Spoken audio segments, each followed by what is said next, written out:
Hey, what's up everybody?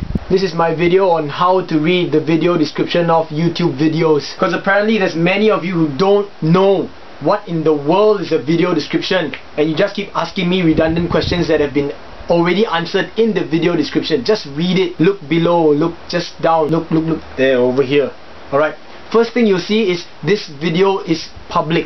Below that you'll see the like or the dislike, thumbs down bar, menu bar, and then after that, below that you'll see uploaded by so and so. In this case, uploaded by me, psyk. Below that you'll see a one line of text. Just below that text you'll see a little button that says show more. Click that, read it. That's the video description. I don't know how many times I've gotten people asking me questions like, where do you get this, where did you get that, where did you buy your blaster, how much did it cost, when everything was written in that video description already. Like when I do a dance video and I state the song name, sometimes I can even state it in the annotations and you guys still ask questions. I don't know why.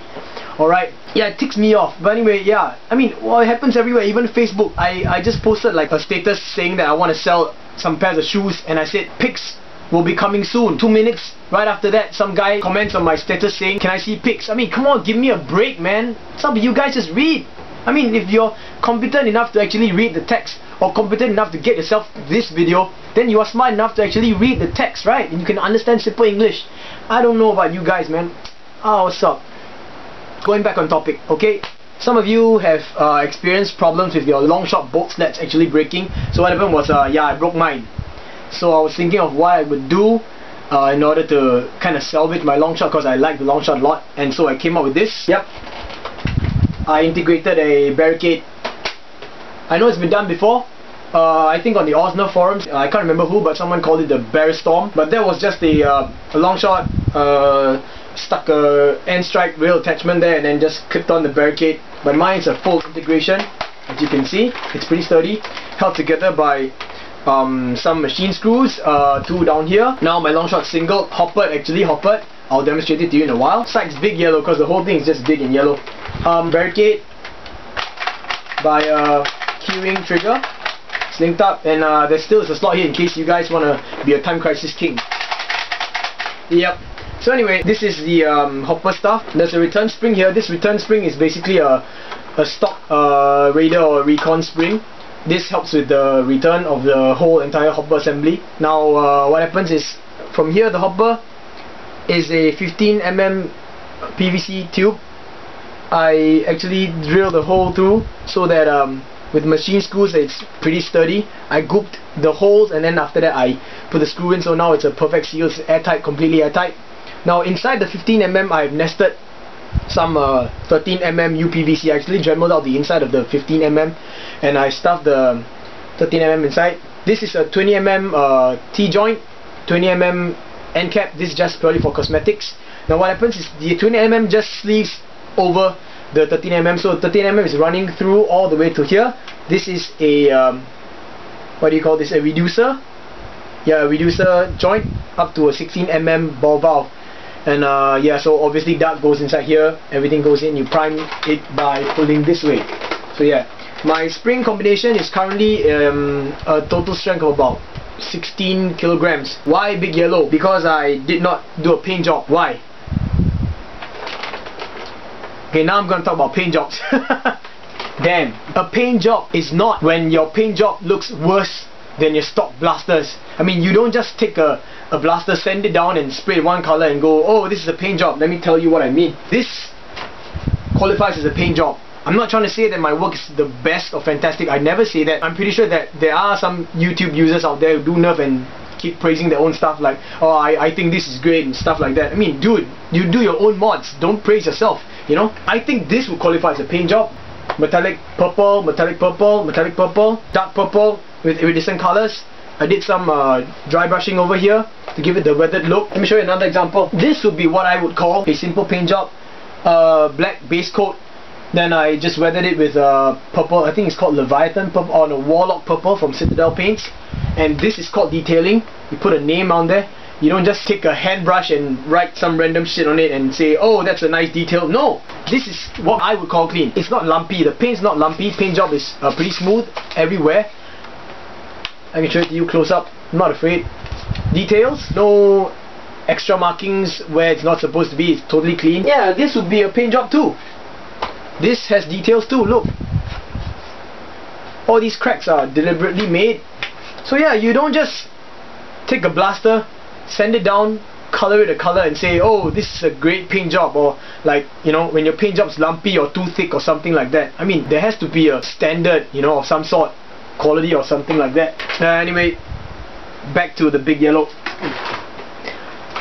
So yeah, so this is the big yellow, this is the detailing right here. So what happens here is after I actually integrated the Barricade in, I felt that it was too front heavy, so I actually put a weight, a very heavy weight. I got a little bottled drink. In Singapore we call it Yakult, or it's some kind of a digestive drink, I don't know, it comes in a small plastic little bottle.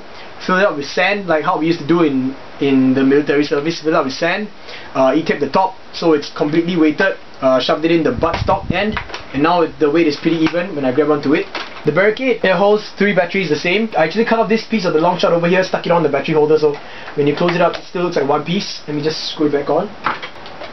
Yeah, so this is how I handle it. Rest it against my shoulder, and then I'll just use my hand to click this close, and then the flywheel turns on like that. So I'll just fire for you. Yep, that's how it works. And now on to the main hopper. So it holds up to about 8 Stefan darts. I'll just demonstrate to you, just demonstrate 3 to you, sorry about that. So 1, 2, 3. And I'll be firing it at that over there.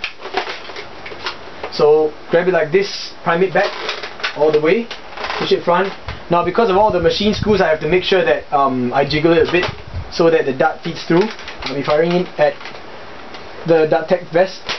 Yep, wow, okay.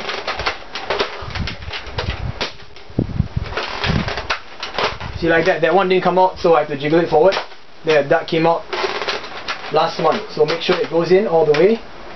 Yep, so all 3 darts out. This was actually a long-standing project. I actually put it down for quite some time. Those of you who came to my shop actually saw the works in progress on this. What you have to do if you want to do this is you got to cut a little slot over here in order to house the Barricade turret. I did not do the E-tape over flywheels, so I cannot fire off streamlines, not right now. But that's totally fine with me. And everything else is pretty simple. Just replace, rebarrel the whole thing, make sure that all the pipes fit.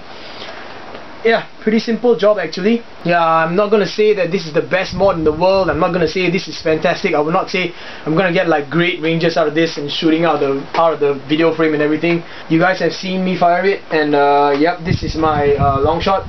Basically the whole idea was to create a blaster that could be used in a war for both long range and close range purposes, and therefore I've done it, and I'm happy. All the attachments are still here, the wheel attachments and everything. I must mention this, that I actually saw Inferno Razgriz on Nerf Revolution when he actually did this blaster called the Vengeance.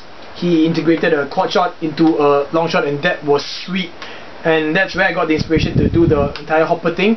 Of course he cut off the handle of the long shot, but I kept it here. I wanted it to be a little bit aside. I didn't want the hopper to get in my way when I was aiming, and I picked up this idea of shoving the weight or the little bottle from a good friend of mine, Expired Yogurt, from the Nerf SG forums, and then of course the Bear Storm. But that was my own idea to actually flip it over and do it this way. So now I can actually attach stuff down here like a grip, you know, the Stampede bipod. Yep, so this is the big yellow. And last but not least, thank you Make It Go. I owe you one. Me and Atani both owe you one. Make It Go was kind enough to actually send us a couple of turrets for turning the quad shot to octa-shot, and of course he gave us some springs, so I'm really thankful for that. Thank you, bro. And to all my supporters and fans out there who have been watching all my Nerf videos, wondering when are you gonna do a Nut Dance video, I've just done 3, okay? So yeah. That's about all, I guess. So please read the damn video description before you guys ask questions, okay? It's just right there, it's so simple. Alright, if you want to know what ranges this thing is, the Barricade depends entirely on what kind of batteries you use, what kind of voltage you use, but as of now I'm using AA battery, so I'm getting about, I think, 25 feet, and the Longshot, after being hoppered, can get up to about, I think, 75. Yeah, about 75 because of the hopper clip. It should get more, but it's gonna be about 75. all. Peace.